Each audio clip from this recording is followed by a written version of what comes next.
Welcome to the deep dive. Today, we're looking at something, well, pretty universal. Complaining. Yeah, we all do it. Maybe more than we realize sometimes. Exactly. From, the little daily annoyances to the big stuff, it just happens. But what's actually going on, like, inside our heads, our bodies, when we complain? That's the big question. And we're diving into a discussion from the EDP English Dialogue podcast channel today, Right. trying to unpack how this habit, which seems pretty harmless, actually impacts your brain and your health. So the mission here is, what? To understand it better. Make smarter choices, maybe. Precisely. Understand the impact so you can be a bit more conscious about handling emotions, communicating, that sort of thing. Okay, let's start with the brain then, the control center. What happens, like, immediately when we start complaining? Well, it's interesting because your body reacts pretty fast. Complaining often triggers the release of stress hormones. Think cortisol, adrenaline. The usual suspects for stress. Exactly. It's basically activating that fight or flight response. The system designed for, actual danger. But it kicks in even if the danger is just frustrating traffic. Yeah, it can. And while that response is useful sometimes, in short bursts, the problem is when we trigger it constantly through regular complaining. Okay, so it's not just venting steam. It's a real biological thing happening. Definitely. And if that cortisol keeps spiking because we're complaining a lot, what are the longer-term issues? It's got to be more than just feeling stressed out, right? Oh, absolutely. Think about chronic stress. Mhm. High cortisol over time, it can mess with how your brain works. Specifically, areas like the hippocampus, which is key for memory and learning. So trouble concentrating, remembering things. Yeah, exactly. Impaired memory, difficulty focusing. Plus, this constant stress state contributes to physical stuff too. Hypertension, a weaker immune response, even potentially things like weight gain because it affects metabolism. So that totally wiped out feeling after a long moan fest. That's not just imagined. Not at all. There's a real physiological basis for feeling drained by negativity. Our bodies aren't really built for that constant low-level stress strip. Right, they're built for the quick sprint away from danger, not a marathon of complaining. Well put. And it feels like the more you complain, the easier it gets. Like the brain gets good at being negative. How does that work?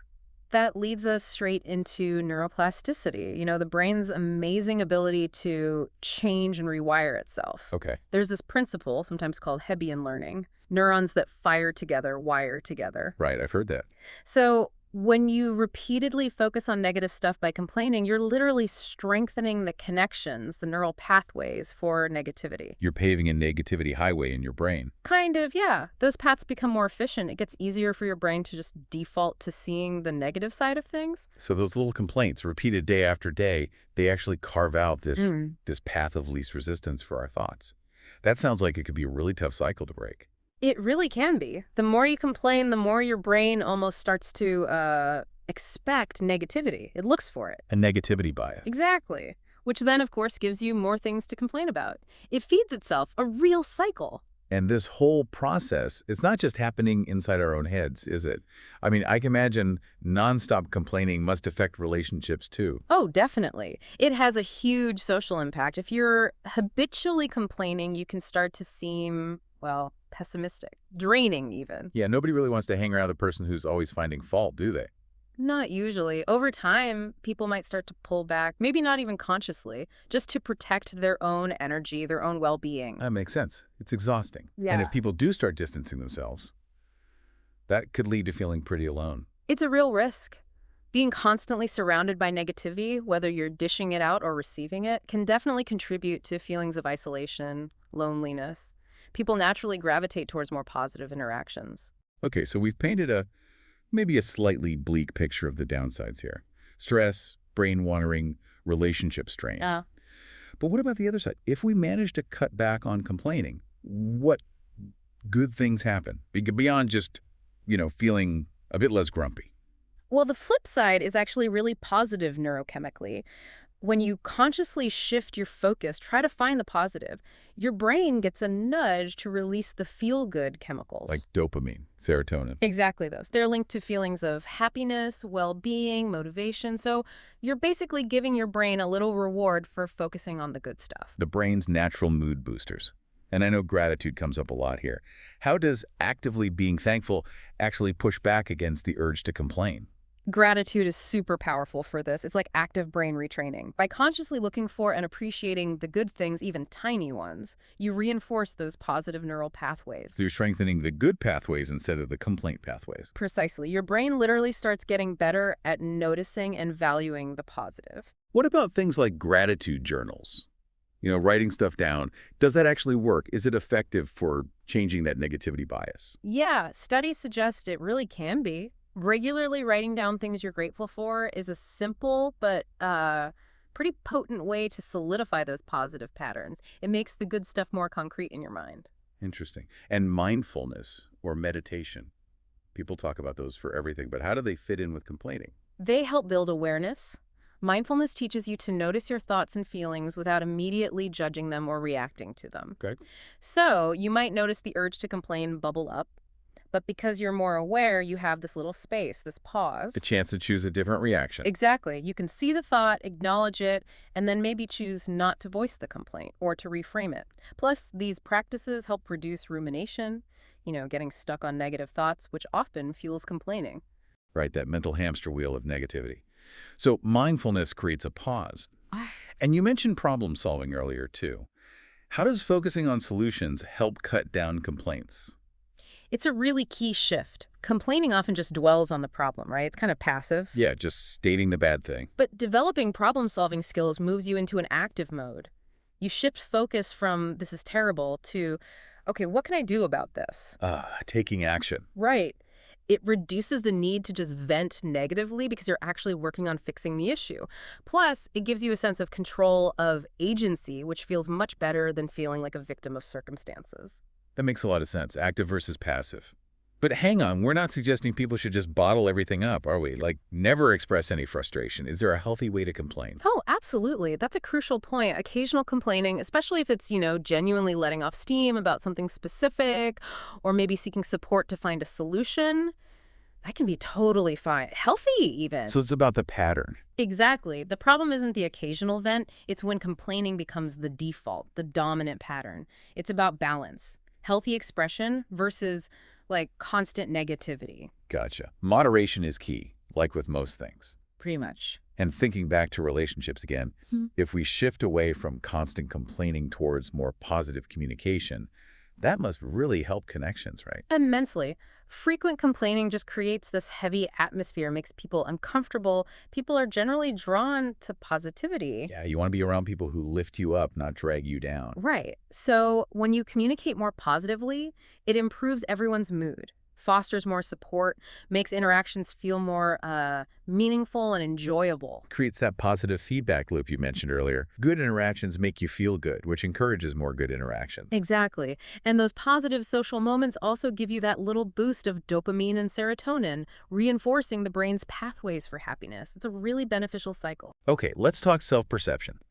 How does complaining all the time affect how we actually see ourselves, our self-esteem? Well, if you're constantly focusing your attention on what's wrong, what you failed at, what's not good enough, which is often what complaining does, that can really start to chip away at your sense of self-worth. You start to define yourself by the negatives. Whereas if you shift focus, If you consciously focus on your strengths, your achievements, positive qualities, even small wins, that helps build a much healthier, more robust self-image.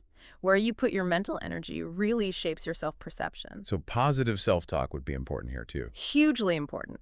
Actively challenging those negative inner thoughts, the self-criticism that often underlies complaints, and replacing them with more balanced or positive affirmations. That can make a big difference to self-esteem and your overall outlook. Makes sense. What about just getting stuff done, productivity, motivation? How does complaining impact those? Complaining, essentially dwelling on problems, takes up a lot of mental energy. It can be really draining. Yeah, I can see that. And that drain significantly reduces your motivation to actually tackle the problems. It often leads to less productivity, maybe more procrastination. It's like you get stuck talking about the problem instead of doing something about it. It creates a kind of mental drag. That's a good way to put it, mental drag.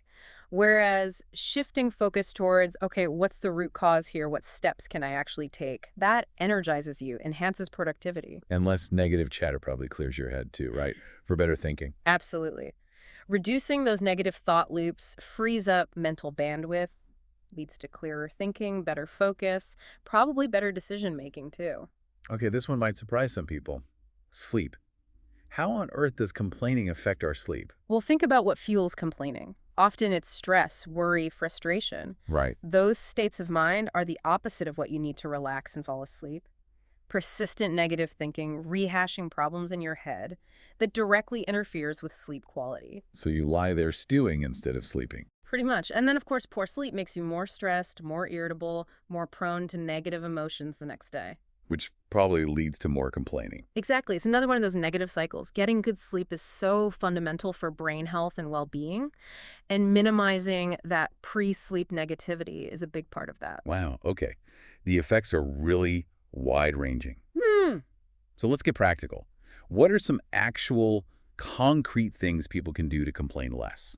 One really powerful tool is positive reframing. Okay, what's that exactly? It's about consciously choosing to look at a situation differently, finding a more positive or constructive angle. So instead of, this traffic is awful, my whole morning is ruined, Yeah. you might try to think, okay, this traffic is frustrating, but hey, more time to listen to this great deep dive. Or I can use this time to mentally plan my day. Finding the silver lining, basically. Wow. Even a small one. Exactly. It changes how you feel about it and often how you then talk about it. I like that. What else? Right. What other strategies? Setting boundaries is important, especially in conversations. If you're with someone who's complaining nonstop, you can gently try to steer things towards solutions or just a more positive topic. Without being rude, just shifting the focus. Right. And also think about who you spend time with. Surrounding yourself with more positive, solution-focused people that can rub off on you in a good way. Makes sense. Attitudes are contagious. They really are. Another thing is engaging in activities that naturally boost your mood and cut stress. Like exercise, hobbies. Yeah, exercise is a big one, releases endorphins, great stress outlet, hobbies you enjoy, spending time in nature. Anything that genuinely makes you feel better reduces the underlying need to complain. Okay, that's good advice. And you mentioned self-compassion. Yes, this is really key.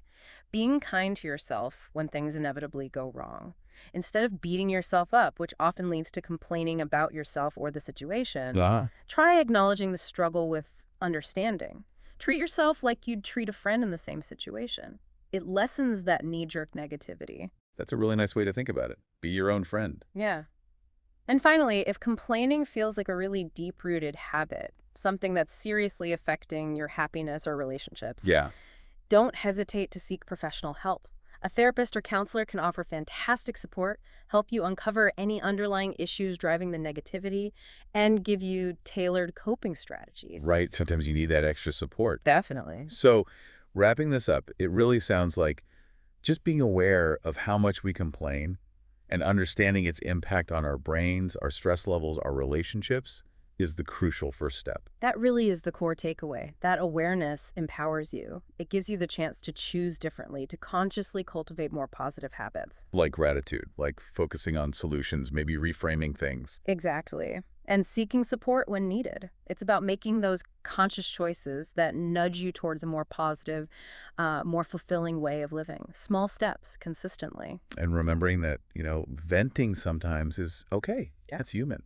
Absolutely. And nobody's aiming for robotic positivity. It's just about preventing that negativity from becoming the default, from dominating your life and hurting your well-being and connections. This has been really insightful. Definitely gives you food for thought. Hopefully. So maybe a final thought for everyone listening. Think about one area, just one part of your life where you tend to complain the most. Based on everything we've talked about, what's one small shift maybe in how you think about it, or one tiny action you could try this week, something to mull over. Thanks for taking this deep dive with us today.